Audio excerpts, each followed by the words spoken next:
When that alarm clock goes off, there's at least 50% of the time where you just, that soft little pillow is just caressing your head and you want to stay there. And it takes discipline to go, nope, I'm gonna get up out of this bed and I'm gonna do what I'm supposed to do. We all average probably about 5 hours of sleep.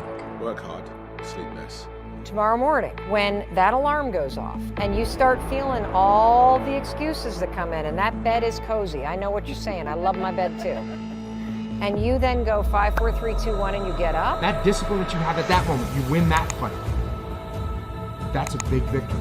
And then that pattern will carry out throughout the day, because once you're up, well, now that I'm up, I might as well go work out because I'm already up and I feel good that I got up out of bed and I won that battle. Let me go win another battle. I'm gonna go get it done.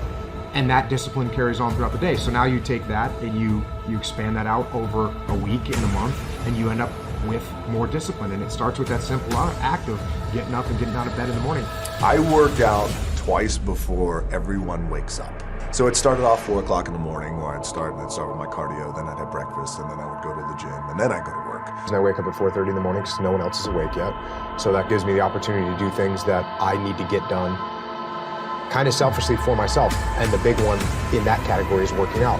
And it doesn't feel good at 4:30 when you get up, but by the time 7 o'clock rolls around and you've already worked out and you've already gotten some work done, and you've got some time to say goodbye to your kids before they go to school, it's infinitely better than sleeping in until 6:45 and you get out of bed and now you missed your kids going to school or whatever. You're not prepared for the day. It's awful. Wake up at the same time every day. And if you pick that time and you start waking up at the same time every day, that's very good for you. It doesn't have to be 4:30, it could be 6:30, it could be 7. I don't know what your personal schedule is. Find out a time, pick it, set it, stick to it. Look, everyone has a problem with time, but the day has 24 hours and we sleep 6.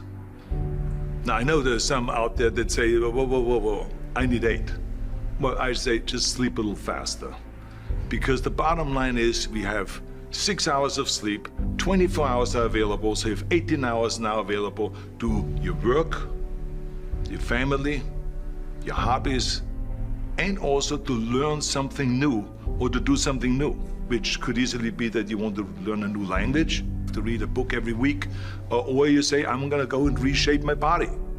So you're gonna go and take this hour out of your schedule and say, I'm gonna train an hour every day. So this is, for most people, a huge challenge, but it is totally doable, I can tell them, because the kind of things that I did when I came to this country, I mean, I went to school, I was working in construction, I was working out my 5 hours a day, I was taking acting classes from 8 o'clock at night to 12 midnight, I was doing all of those things. I wanted to make sure that out of the 24 hours of the day, that I don't waste one single hour. Those hours were too precious. And so there I just want to tell people, don't give me this thing, I have a difficult time with the time and I don't have time for this and I don't have that. You have time, you make the time. Sometimes, even if you're the most highly motivated person in the world, that grind starts to beat you down a little bit. And that's when you have to stop looking at the short-term thing, because that's not getting you to get it done. And you gotta look, okay, what is the long-term goal that I'm looking at? What am I really trying to get done in the long term? And you say, oh, you know what? I'm actually waking up today early so I can be ahead of the curve, so I can sell more of these widgets or whatever, so that I can buy a house. And you know what? Today matters. Today matters. This decision that I'm making right now is that first step. It's me taking one stroke, swimming in the right direction, heading towards the shore. And if I don't take this, I'm not making any progress. I'd been struggling. We still had all the same problems. We still had a lien on the house, still facing bankruptcy, still fighting like crazy. I was still unemployed. The next morning, the alarm goes off, and I pretended NASA was there. It's the stupidest story. I literally went 5, 4, 3, 2, 1. I counted out loud, and then I stood up. And I'll never forget standing there, and for the first time in 3 months, I had beaten my habit of hitting the snooze button. I couldn't believe it, and I thought, wait a minute. Counting backwards? That is the dumbest thing I've ever heard in my entire life. Well, the next morning I used it again and it worked. The next morning I used it again and it worked. The next morning I used it again and it worked. And then I started to notice something really interesting. There were moments all day long,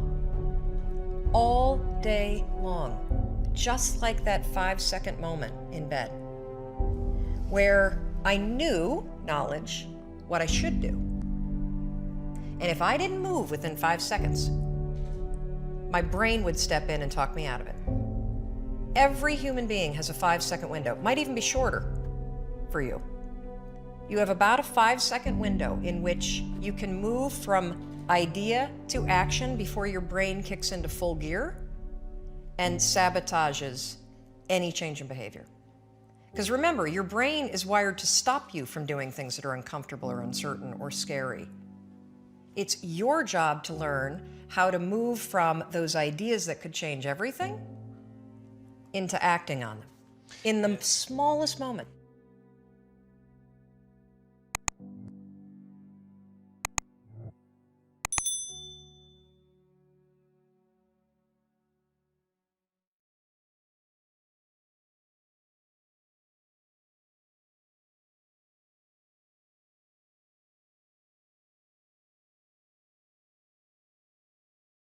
Thanks for watching. If this helps you, click the subscribe button and the bell icon for more daily motivational videos.